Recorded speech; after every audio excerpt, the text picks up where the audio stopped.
Bonjour et bienvenue dans le JT pas au courant, le seul JT où vous ne pourrez pas dire j'étais pas au courant. Avec vous, Guillaume Hirsinger, élève de 3e, et Insaf Zerari, également élève de 3e. Aujourd'hui, reportage un peu spécial sur la semaine de la presse, présentée par les élèves de 3e A. Pour commencer, nous allons vous parler des collégiens et de l'information avec Mathéo, Camille et Nils. Qu'est-ce qu'une information et comment les jeunes se forment-ils de nos jours? Nous allons le savoir en interrogeant des élèves de 6e et de 3e pour savoir s'ils s'informent et comment. Nous avons d'abord quelques chiffres de la part de Labo Société Numérique qui nous dit que 71% des 3e et 84% des terminales s'informent sur les réseaux sociaux. Bonjour. Est-ce que tu es intéressé par les actualités? Est-ce que tu te renseignes? Et si oui, comment? Oui, un peu avec Instagram et TikTok aussi. Oui, et je m'intéresse par la télévision. Bonjour, je m'intéresse par la télé. Puis voilà. Oui, je m'y intéresse en regardant des fois les infos comme mes parents les regardent. D'accord, merci. Et est-ce que tu aurais d'autres moyens? Après, non, juste en regardant les réseaux sociaux et les infos. Alors oui, je m'intéresse à l'actualité. Et alors comment? Alors je ne regarde surtout aucune image, donc je ne me renseigne jamais avec la télé ni avec les réseaux sociaux, parce que je trouve ça beaucoup trop anxiogène. Uniquement par la presse écrite, les journaux et surtout une revue hebdomadaire, parce que je trouve que c'est bien suffisant. Ouais, je trouve que l'actualité tous les jours, tout le temps en continu, c'est trop stressant. Comment? Oui, je m'intéresse aux actualités grâce aux réseaux sociaux. Alors oui, je m'intéresse aux actualités, sauf que là, dernièrement, depuis quelques années, j'ai fait une éviction quasi complète des informations parce que je trouvais que c'était très anxiogène, surtout depuis la période du confinement Covid. Oui, bien sûr, je m'intéresse à l'actualité. Je regarde des journaux télévisés à la télé et je suis les informations aussi sur Instagram. Bonjour, non, je ne m'intéresse pas aux actualités. D'accord, et pourquoi?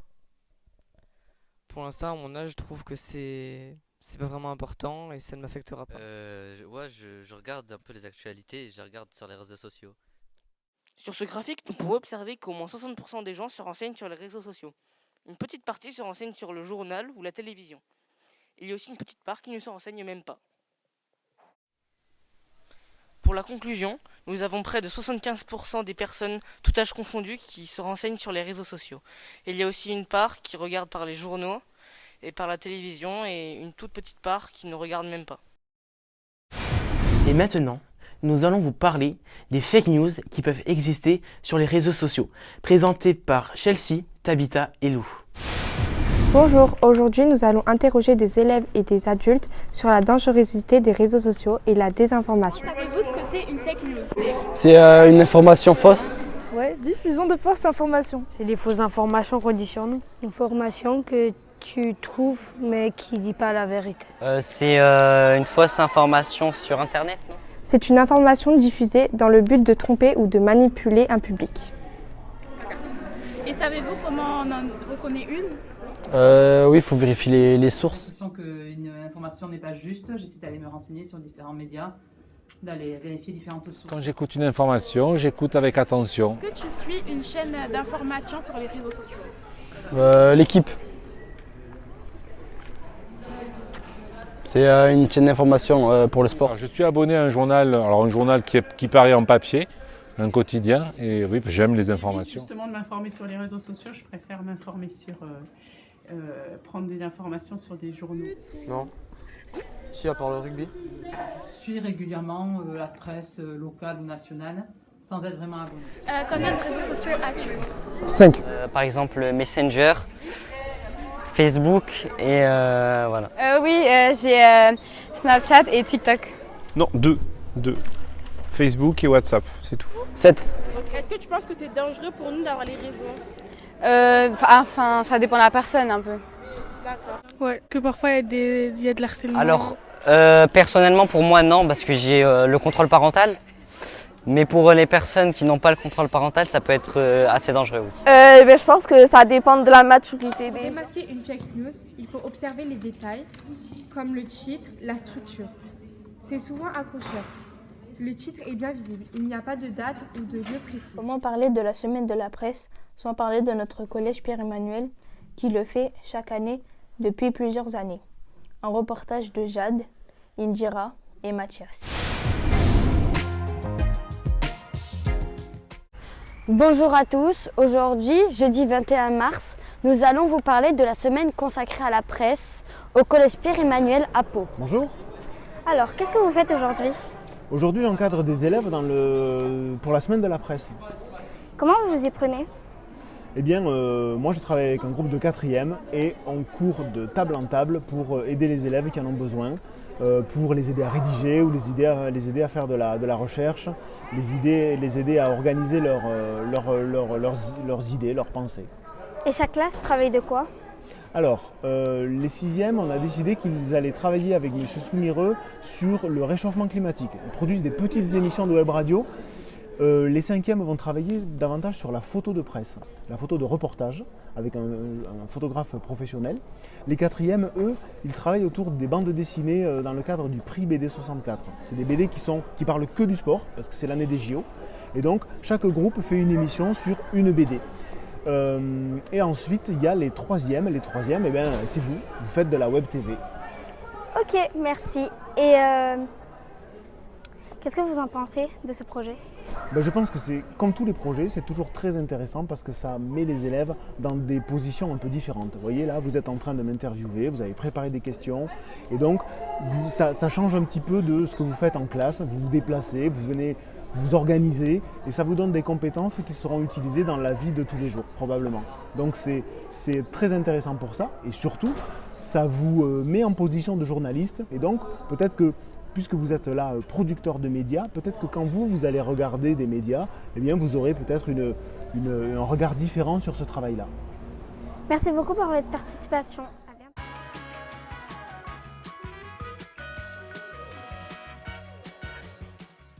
Bonjour. Bonjour. Qu'est-ce que tu fais pour la semaine de la presse? Je fais une web TV avec les élèves de 3e sur les élèves espagnols.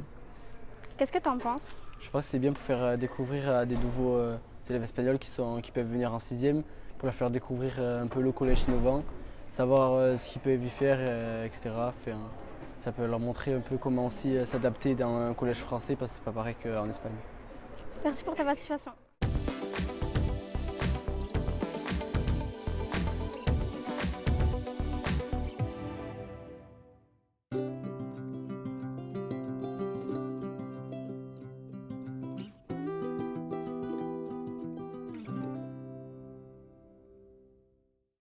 Maintenant que nous avons fait les interviews, nous pouvons en conclure que les élèves du collège Pierre-Emmanuel font plusieurs choses pendant la semaine consacrée à la presse, dont de la photographie, de la web TV ou de la web radio. Merci de nous avoir écoutés, à bientôt. Donc pour traiter de la semaine de la presse, nous laissons Reda, Dina et Léré vous présenter différents médias. Bonjour à tous, aujourd'hui nous allons vous parler des médias au Collège Pierre-Emmanuel. Durant ce reportage, vous allez découvrir les diverses activités médiatiques et les programmes où les élèves et les adultes sont intégrés. Vous allez aussi découvrir leur but et leur fonctionnement. C'est donc dans cet établissement, situé à Pau, dans les Pyrénées-Atlantiques, que nous retrouvons Tabitha, élève de 3e A qui est inscrite depuis la 6e à la Chac. Cela fait donc bientôt 4 ans qu'elle assiste 2 heures par semaine à ce média. En tant qu'élève de la Chac, explique-nous qu'est-ce que cela t'apporte. Dans le cadre de la Chac, on fait beaucoup de films avec la CUMA ou d'autres associations comme ça. Et je dirais que ça permet de développer son vocabulaire avec le nom des plans, des séquences, des choses comme ça. Et aussi parce que ça développe sa culture cinématographique, parce que pour pouvoir faire des films, il faut quand même savoir comment on en fait un. À présent, vous allez aussi faire connaissance avec Madame Monchaussé, la documentaliste de cet établissement qui est aussi en partie créatrice et dirigeante de la web TV. Pouvez-vous nous présenter les différents médias présents au Collège Pierre-Emmanuel? Collège Pierre-Emmanuel, alors on a d'abord une web radio dans le cadre d'un atelier animé le vendredi de 13h à 14h avec des élèves volontaires. On a aussi la classe à horaire aménagé cinéma, c'est pas un véritable média, mais bon, ils utilisent beaucoup le film d'animation, documentaire, ils font des analyses de films. Et puis on a la web TV.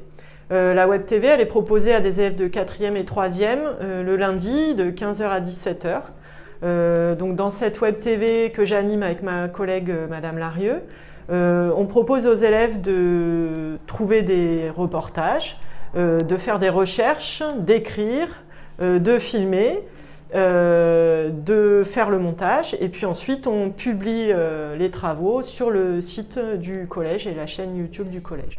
Les médias occupent une grande place au sein de cet établissement. Ces programmes permettent aux élèves d'approfondir leurs connaissances médiatiques comme la radio, la cinématographie et bien d'autres. Nous remercions Tabitha et Madame Monchaussé de nous avoir accordé de leur temps et à bientôt. Vous aimez le cinéma ou les médias? Alors ces programmes sont faits pour vous. Pour plus de renseignements, vous pourrez vous adresser à votre prof principal. Le collège Pierre-Emmanuel est en collaboration avec la Kuma Movie. Nous laissons Asma, Iman et Yed vous en dire plus. Pour la semaine de la presse, nous allons vous parler de la Kuma Movie, qui est une association de production d'audiovisuel située à Pau, près du collège Pierre-Emmanuel. Pouvez-vous vous présenter? D'accord, je suis Antoine Rodéro, le directeur de l'association Kuma Movie. Ok, à quoi sert la Kuma Movie? Alors la Kuma Movie est une association qui aide à la création de projets audiovisuels, films ou autres contenus, qui fait des actions d'éducation à l'image et qui développe des projets scolaires ou périscolaires avec des jeunes autour de l'image et du son. Et nous sommes aussi un espace de ressources audiovisuelles pour nos adhérents, c'est-à-dire qu'on peut louer du matériel, on peut développer des solutions techniques pour certains de nos adhérents. Depuis quand existe-t-elle? Alors la Kuma Movie a été créée en 1991 par 8 associations, donc on a un peu plus de 30 ans maintenant d'existence. Ok, et avec qui travaillez-vous? Dans quel sens? Si vous travaillez qu'avec le collège Pierre-Emmanuel ou si vous travaillez dans ce sens-là. Non, la Kuma Movie a actuellement, si je dis pas de bêtises, en 2023, elle avait 97 adhérents, donc qui sont essentiellement des associations, pas mal d'établissements scolaires et aussi quelques établissements publics, comme ça peut être des mairies, ça peut être un centre comme le centre Nelson Payou, Réseau Sport 64, ou des structures comme ça. Après, on travaille aussi avec des jeunes créateurs, mais on ne travaille pas avec des entreprises ni avec des individus. Ok, merci. Merci à toi. C'est donc en 1991 que la Kuma Movie a vu le jour. Par la suite, elle a eu 97 adhérents. La plupart de ces 97 adhérents sont des établissements scolaires et publics. Et les autres sont des associations. Alors, si vous êtes un établissement ou une association, dirigez-vous vers la Kuma Movie pour faire vos projets.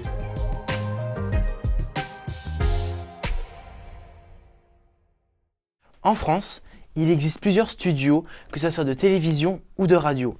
Lissandro, Aridane et Johan en ont visité un. Bonjour à tous, nous sommes au pied de l'immeuble où se trouve le studio de IPM pour interviewer Véronique Messa sur son rôle et sur le fonctionnement de cette radio. Euroinfo Pyrénées Métropole 96.6.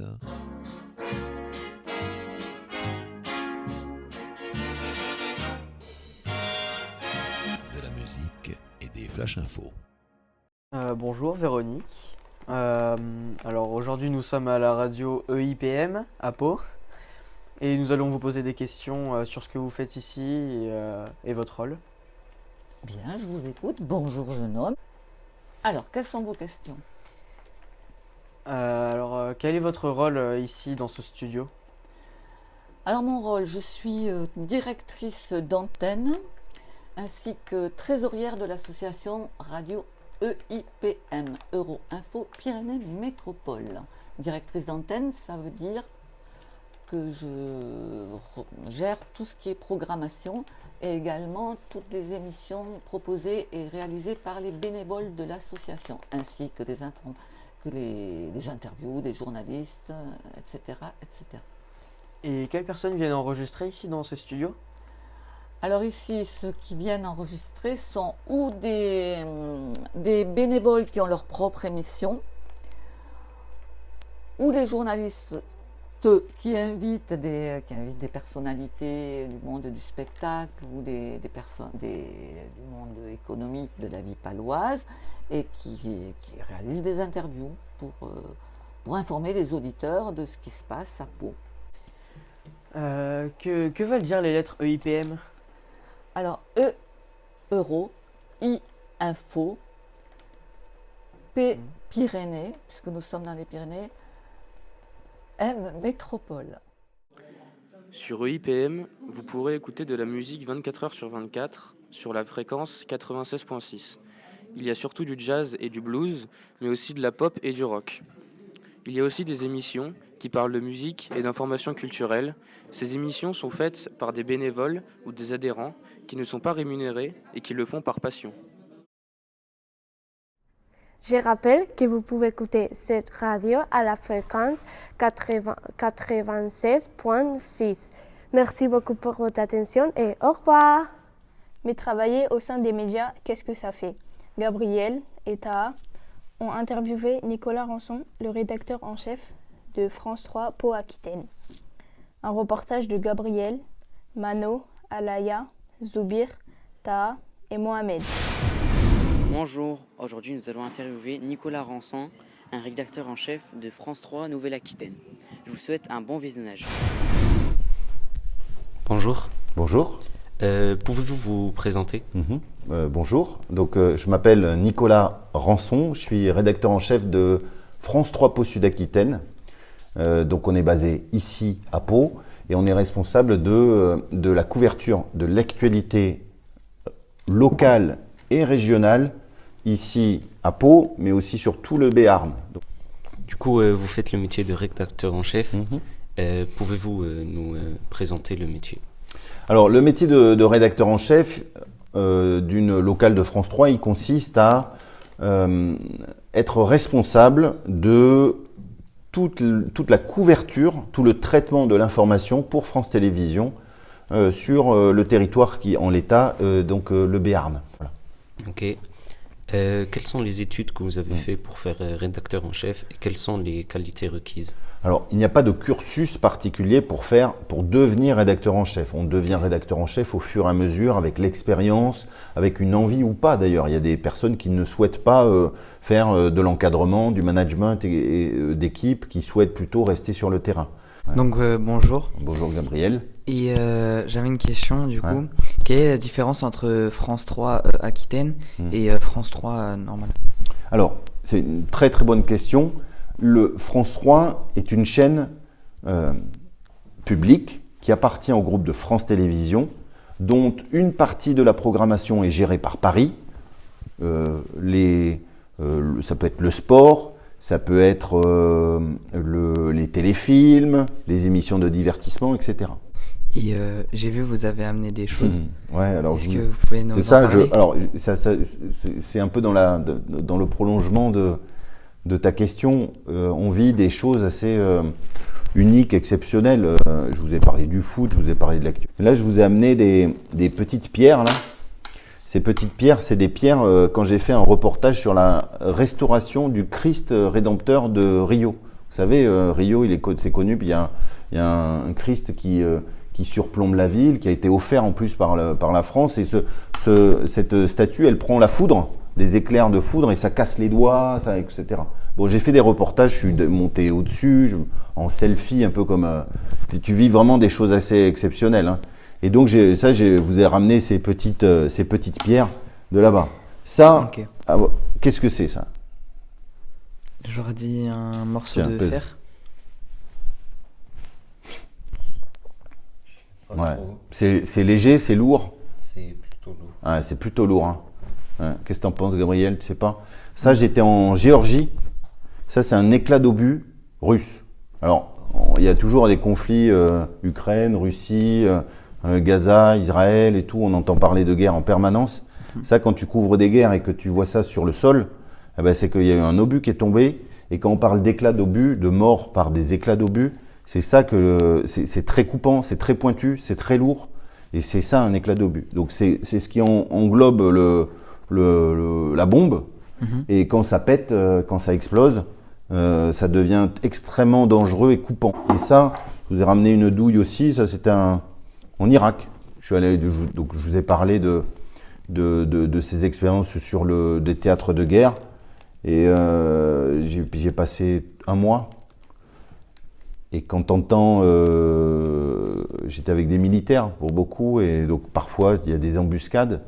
Et donc voilà, j'ai ramené cette petite douille en souvenir parce que la balle est vraiment passée tout près. Mais je suis là. Donc voilà, mais c'est des moments pas faciles à gérer. C'est pas des moments particulièrement où j'en ai des très très bons souvenirs. Hein. Je suis content de les avoir vécus, mais je suis aussi content que ça soit terminé. J'ai amené aussi le matériel de reportage. Ouais. Ok. Alors, vous pouvez me montrer? Ouais, je vais vous le montrer si ça vous va. Donc là, on a un iPhone qui est connecté qui est branché, qui est équipé avec cette poignée qui permet d'être bien tenu. Avec ici un micro pour le son d'ambiance. Ouais. Ici un récepteur pour un autre micro pour faire les interviews. D'accord?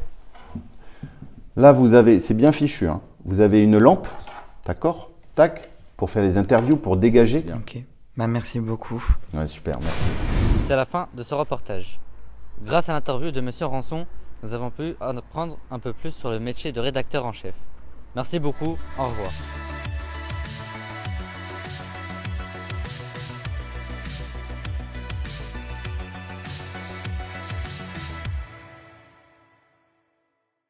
Bonjour, aujourd'hui nous allons interviewer Nicolas Rançon afin de découvrir son parcours et son quotidien en tant que rédacteur en chef à France 3 de Pau.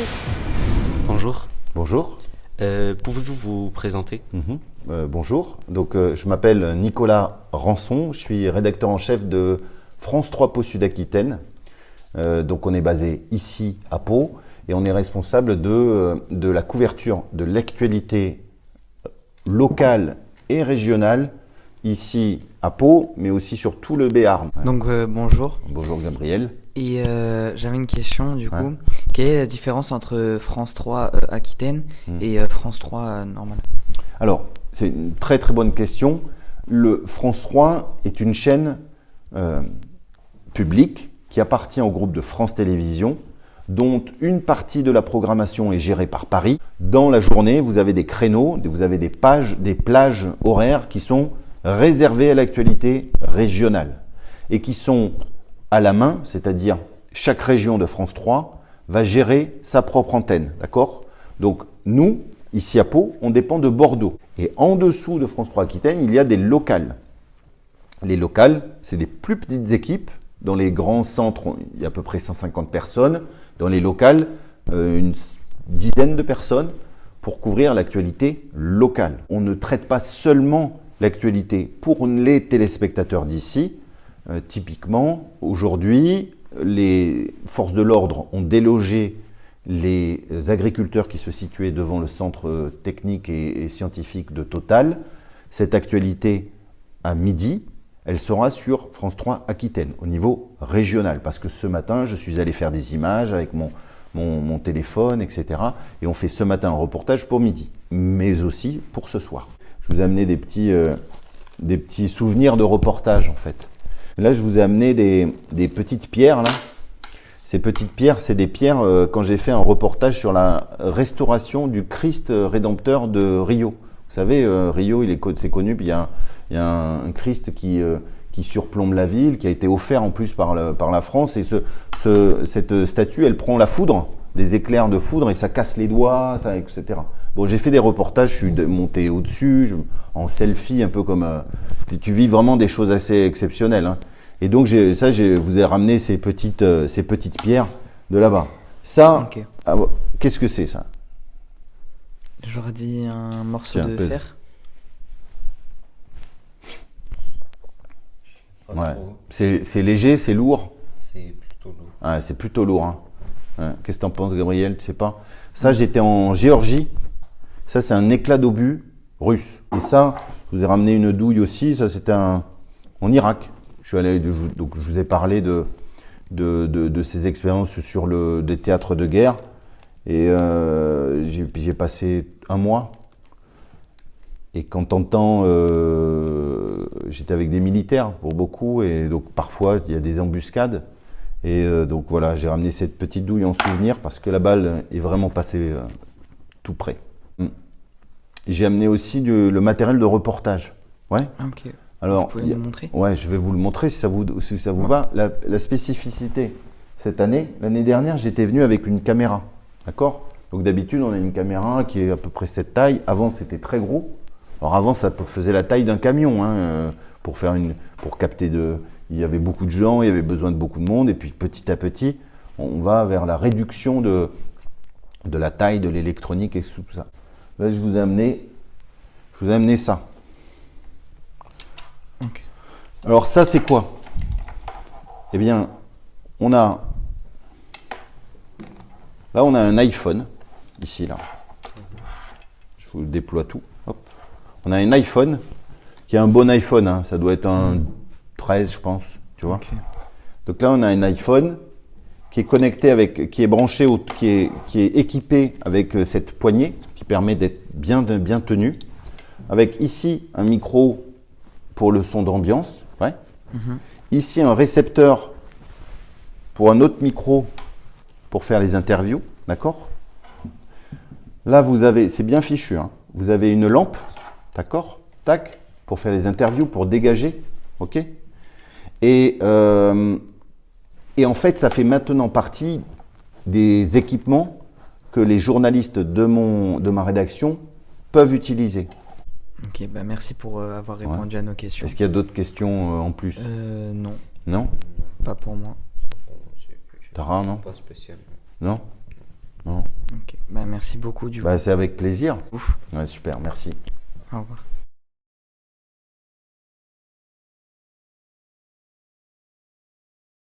C'est la fin de ce JT pas au courant. J'espère que vous en avez appris plus sur la semaine de la presse. Je vous donne rendez-vous la semaine prochaine pour un nouveau JT pas au courant.